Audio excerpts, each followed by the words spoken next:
What up, adventurers? We are back with another Strontium dog painting episode.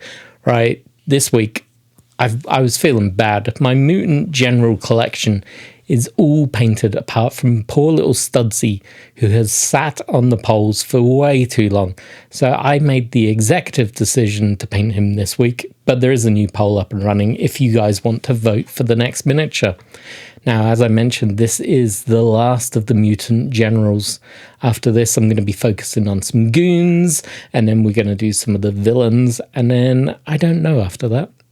I'm getting very close to finishing the Strontium dog set, which is nice. It means I'll be able to focus on Judge Dredd, but at the same time, I'm a little sad. I remember when Strontium dog first came out at Warlord Games. God, I was excited. I was so excited. And now it's coming to an end for me. Now that makes me a little sad. I am still looking for two kits, the Police Enforcer set and the Rogue Agent set, but they're going to take a while to find because they're just hard to find in general. Now, you're probably wondering, John or Peps, you've been talking longer than usual. Yep, that's right. Turns out Studs does not have a lot of background lore on him. It's a little sad. We will be covering it, and then after I've covered that, we'll talk about the paint job. So let's get in to Studs Boyce. Who is Studs Boyce? Studs Boyce was one of the generals in the Mutant Army involved in the uprising of 2167 AD, alongside Johnny Alpha, Evans the Fist, Midden Face McNulty, Clacton Fuzz, and the Torso from Newcastle. He was the head of the Midland Division, but was a very early casualty of war and was killed while escaping prison. So he really doesn't have much about him. His real name is William James Boyce. He is also known as Studs Boyce. His alignment is technically good, and he's male, has no hair. He has very unusual lumps on his head. And yeah, he's pretty much it. He's your average human male character in the game. And of course, he isn't going to win any beauty contests with all those lumps. But he doesn't seemingly have any standout qualities about him, which is a terrible thing to say out loud. But it's the truth. He is an average human. Now, unfortunately for Studs, this level of averageness spreads into his rules. He only has a bounty of 50,000 credits and a notoriety of 5. So he is very average. Move 6, average. Shoot 2, average. Fight 2. Average, evade none.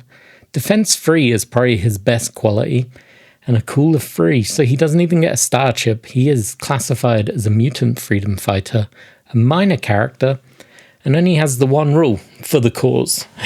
So he is. I know I'm saying it a lot, but he is just very average. His skin studs that he has all over his head are cosmetic only. They don't even have rules. His known associates, unsurprisingly, are the Torso from Newcastle, Clacton Fuzz, Evan the Fist, General Arms, Johnny Alpha, and Midden Face McNulty. He doesn't like outlaws, pirates, slavers, and creelers, so no surprises there. His weapon, once again, not that special. It's a high-powered repeating blaster, which is a custom one-handed weapon. It's power 4.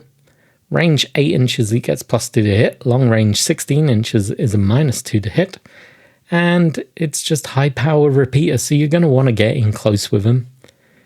But to be fair, his skills, I'm not sure you want to get in close. But at long range, he physically cannot shoot, which I find hilarious. If you're rolling 2 dice to shoot, and you're at 8 inches, you're only going to roll 4. If you're rolling at long range, you're going to roll none. That sounds terrible to me, unless I'm messing up my rules here, but I'm pretty sure that's what that means. I'm kind of sad about that. Anyway, his skill for the cause, totally committed to the success of the mutant army. If Studs is within 3 inches of any friendly mutant major character when it is attacked, Studs can switch places and take the attack in their place. So there you go. That is where he is going to start shining. He is a bodyguard figure. So that rule does make him a little bit more exciting, especially with a defensive 3. If you have him stood next to, say, Johnny Alpha, he can just swap places if Johnny Alpha gets shot and take the hit for him. But does that make him worthwhile? I don't think it does. This is a strange character. It's a lovely model to paint. I really like painting this model. But rule-wise, he is not exciting at all. He is cannon fodder. And at 50,000 creds, or notoriety of 5, depending on how you're going to build out a game, I don't think he's worth it. And what a horrible thing to say. Maybe I'll come up with some of my own rules for him, make him a bit more exciting. But yeah, that's a sad stat card for this guy. So we are probably halfway through the painting process. So I'm going to have to talk about painting. You know me. I'd much rather do a little lore video over a painting video, but needs must. So as always, this is a metal figure, as it was the first run of the 2000 AD games, and Strontium Dog never got any of the resin. Just used super glue to stick them together. His arms, I probably should have used green stuff to fill the little gap that had formed. But you know me, I'm all about tabletop ready, not perfect. Later on, if it really bothers me, I might go back and snap his arms and fix it. Chances are I'm not going to. I then primed in black and gave it a nice dry brushing of the fair skin by Golden Maple, like I usually do with my models. And then I decided to go back over it again, a little bit harder.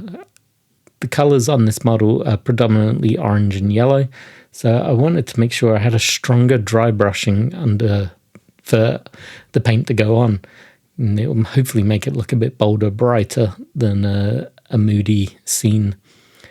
We then swiftly moved into starting to get the flesh tone done. I just stay with my safe and easy Reikland flesh shade. I still have not found a better combo, and no one seems to be suggesting any. So I think I'm going to be sticking with Reikland flesh shade for a while. After that, it was quite simple. We used the Fire Giant Orange for the bodysuit. We used the Zealot Yellow for his armor, his belt buckles.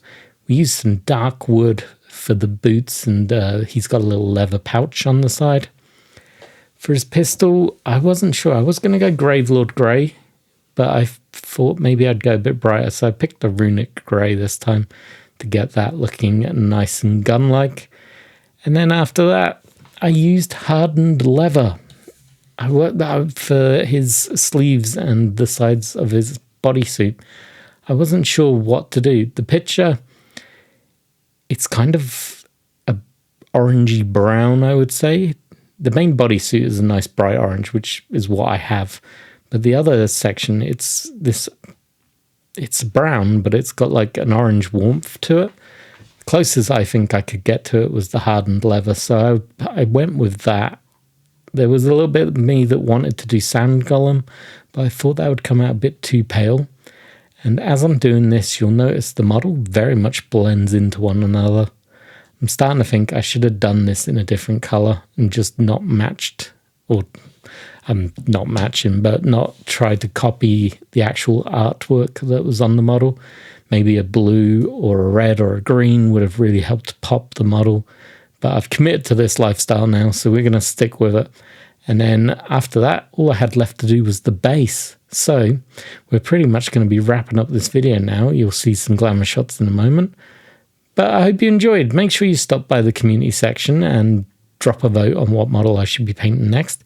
And I do truly appreciate you taking the 10 minutes out of your day to watch this and see me paint a toy up to tabletop standard. And I really hope you'll consider dropping a like, subscribe, maybe joining up to Discord, showing off your models that you're painting. And yeah, I'll catch you in another video again real soon. As always, cheers for watching.